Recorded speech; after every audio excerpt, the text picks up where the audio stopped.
angrily at someone because you were hungry? Don't pretend like you have not. Or maybe you have been the recipient of such unwarranted hostility and wonder, what's wrong with that person? If so, then you may be the victim of what many refer to as getting hangry. It's an amalgam of the words hungry and angry. Hangry. When Ren and I got married, at our wedding reception, my sister, who was the maid of honor, she gave a toast.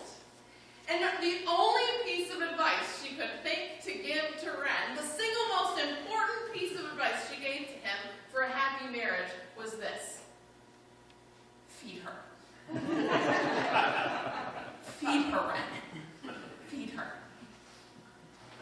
At the time she said this in front of 120 of our favorite people, I was a little embarrassed. I felt like she made me sound like a rabid beast in a cage, chewing on the bones of my previous victims. I wasn't that bad. But it wasn't long after she said this that I began reflecting on my own habits, and I realized that this humorous and yet slightly disturbing mental image wasn't too far off. I could go from being absolutely fine to fiery in the time it would take you to blink once, before my brain even had the time to process or register what was happening. And all of a sudden, all of those years of people shoving candy bars in front of my face started to make a whole lot more sense. I felt bad about it, actually. I had heard about hanger before, but was it really a thing? Or did people just sort of use it as an excuse to be mean and unpleasant when they felt like it? Well, long story short, I felt guilty and I was very curious, and so I did some research, as I often do, and it turns out getting hangry is something scientists have been studying for a while. When you eat, the carbohydrates and the proteins and the fats that you consume, they get digested into simple sugars called glucose. And that glucose, your blood carries and distributes throughout your body to give it energy. And it gives your brain the energy it needs to do all of the things it does to make your body function. Well, as time passes after your last meal, the amounts of glucose begin to drop in your system, in your bloodstream, inevitably. And if it drops far enough, your brain will perceive it as a life-threatening situation because your body isn't getting what it needs to work right. When you get hungry, your brain sends your body into an all-out war with itself. And your brain responds by releasing hormones and adrenaline and any other ammunition it's got in its arsenal to fight back. So you try being pleasant when your body's going to war with itself. That's what I came away with. But there's all types of hunger that affect our bodies, right? It's not just physical. We all know what it's like to hunger after other things too. Happiness, security, having enough, however we define that. We hunger to be right. We hunger for something to believe in, a supportive community to count on, and love. As human beings, some of what we hunger for is necessary for survival, and some of it isn't. But we probably all would be embarrassed to admit the number of times that our hunger has turned to hanger because we didn't get what we thought we wanted or needed. And everybody in John 4 seems just a little bit hangry to me. It's interesting to note that in the text it says that all of these characters are physically in need in some way. The Samaritan woman, she's startled by Jesus. She's maybe even a little bit defensive. She's at the well retrieving water for her family. And we might imagine her as this overworked mother carrying loads of heavy water back and forth to her village, like an overworked mother carries laundry up and down the stairs. She's unnoticed. She's underappreciated by a society that thought very little of Samaritans and far less of women. She's probably sweaty, she's exhausted, she's annoyed. The text then tells us that the Jews were also present and went into the city to buy food for their lot after a long, hard day of traveling. And when they get back, they too are annoyed. Annoyed that while they were gone, Jesus had gone off and started talking to a foreign heathen woman again, as if he hadn't already gotten them into enough trouble. Couldn't they just spend one night resting and eating dinner in peace, just one? And even Jesus in this passage is tired and thirsty. He collapses beside the well and musters up whatever energy and courage he has to ask the Samaritan woman for a favor. He puts himself at her mercy, which is unheard of since Jews and Samaritans don't get along. They're all physically hungry, but there's more. There is more that these characters are hungering for than the physical. At the core of it all, each character, whether Jew or Samaritan, is hungry. They are yearning for a God who will give their lives meaning and a community in which to take their faith seriously. You see it quite clearly in the conversation that Jesus has with the Samaritan woman as they start talking about theology and community. The woman says to him, "Sir, I see that you are a prophet. Well, our ancestors worshipped on this mountain, but you say that the place people need to worship is in Jerusalem." Now, this woman is clearly educated, she's clearly religious, and she knows her theology. And we see clearly that she perceives her and Jesus as having different ideas about who God is and how God shows up. In fact, the rift between the Jews and the Samaritans had become so wide that these two groups didn't associate with each other anymore. They couldn't possibly serve the same God. The God of the Samaritans showed up on the mountain, and the God of the Israelites showed up in Jerusalem. The Jews didn't think that the Samaritans were God's chosen or trusted, and so they drew a boundary. The Samaritans were Gentiles, and the Jews were God's people. And so when Jesus, this Jewish rabbi, comes to this woman and offers her living water, of course she's skeptical of him.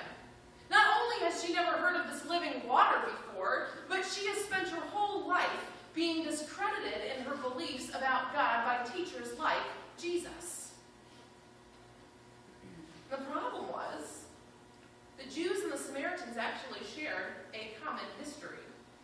At one time, they were both considered God's chosen.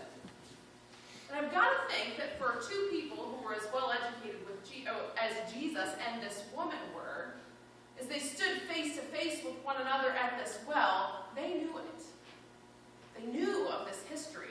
In fact, the very mountain that Jesus and this woman were standing on as they were having this conversation, Sychar, it was a mountain that was once called Shechem in the land of Canaan. And it was given to both the Jews and the Samaritans before there ever was such a distinction. It was the mountain in the Old Testament that Jacob gave to Joseph after Joseph's brothers had sold him into slavery in Egypt. You know the story. Joseph is sold into slavery as a boy and becomes Pharaoh's right hand. His brothers and his father, they find him eventually, and Joseph shows them compassion, and he gives them land in Egypt to live on. And eventually Joseph helps Pharaoh conquer all of the land that his family once owned and much more. The book of Genesis ends. And Exodus begins with a new generation of Israelites in captivity, in slavery in Egypt, because now the Pharaoh owns it all.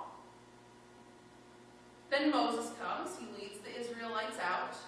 But since he dies before he can take them into the promised land, Joshua takes them into the promised land. And at the end of the book of Joshua, they find themselves there on that very mountain again, in the promised land of Canaan, and God is giving it back to them. All of them. And it's this glorious kumbaya moment where they're all together again, and they're on this mountain that God gave them, and the land and everything that God has given them is theirs. It's all theirs. But the kumbaya, it didn't last. They hungered for land and power and wealth among themselves, land into two kingdoms. They created boundaries between the north and the south, and eventually both sides were conquered by the enemy, and they never came back together. And the northerners were called the Samaritans. These two groups of people, they came from the same lineage. At one time, these two groups of people were the same body. They were created by the same God. They were given the same blessing. And they were even promised the same Savior. And they all had the same hunger to know God and to be in the community that God created them for. But as we know, hunger turned to hanger. And after years of feeling dissatisfied with what they thought they needed but never got, after years and years of dividing lines and name-calling and taking what wasn't theirs, years after wondering how they could possibly be related to one another if they believed totally different things about God, years of abandonment and hostility and deep, painful rifts between the Jews and the Samaritans, neither of them had God or community.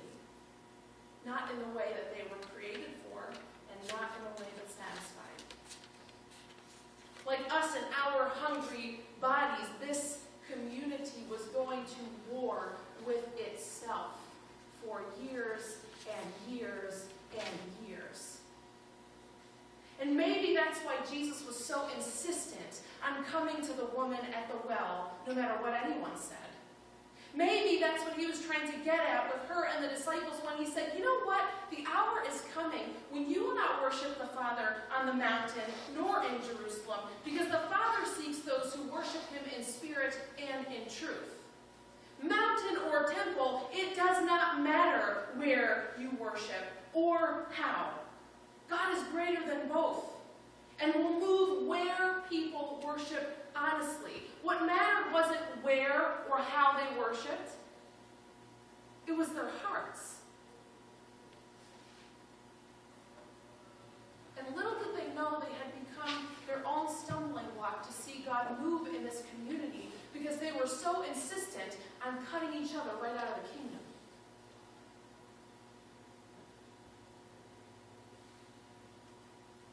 How often do we cut one another out of the kingdom?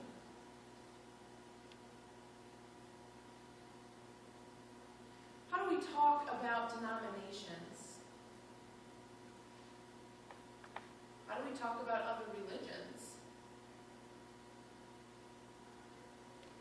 How do we think about other nations or political parties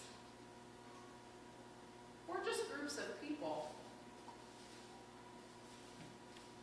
Can we talk to people who think differently about God and the world than us without getting all riled up and resorting to demonizing one another and making one another into enemies?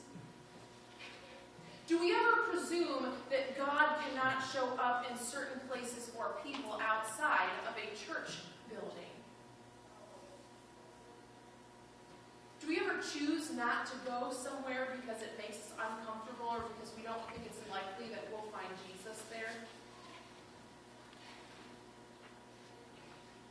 Do we ever think that someone is too sinful or too dirty and we find it difficult to sit with them long enough to see how God might actually be working in their lives?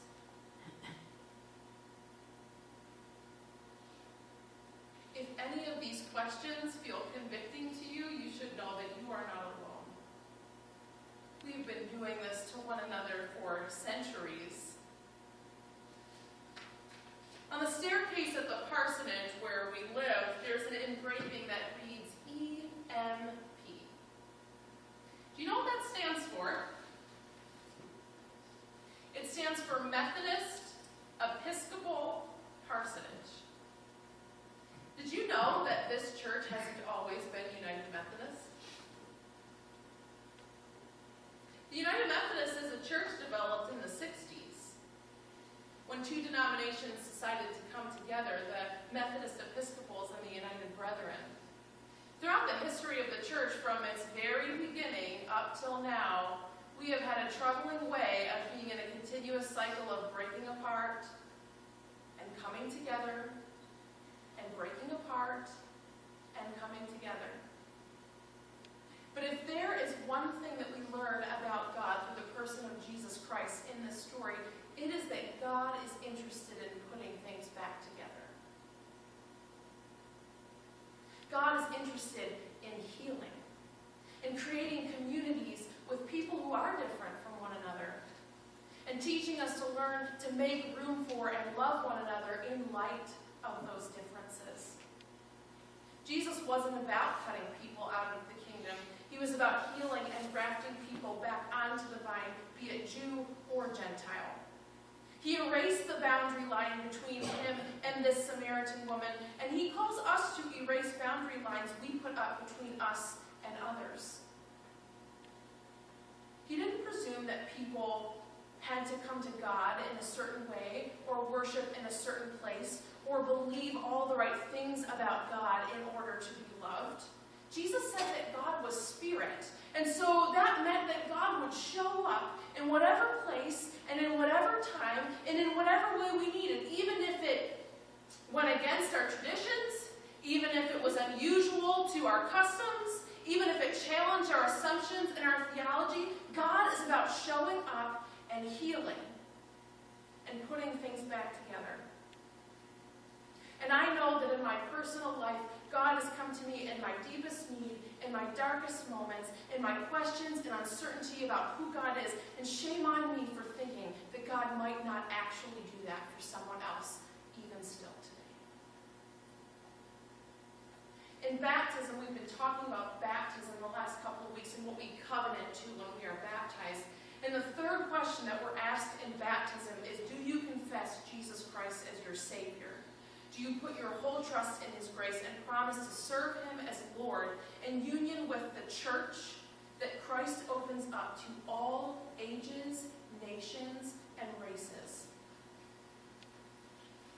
In baptism, when we confess that Jesus is Lord, it means that we trust that God's Spirit is on the move in ways and in places that we might never expect. And we are called to keep our eyes peeled for any place that God might be looking to pour out living water.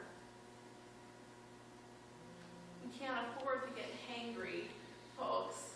We can't afford to get hangry and go to war with the body, because like Jesus did for the Samaritan woman, the body needs us to cross every boundary, every division that we might use to separate ourselves one from another, so that those who thirst in this world might drink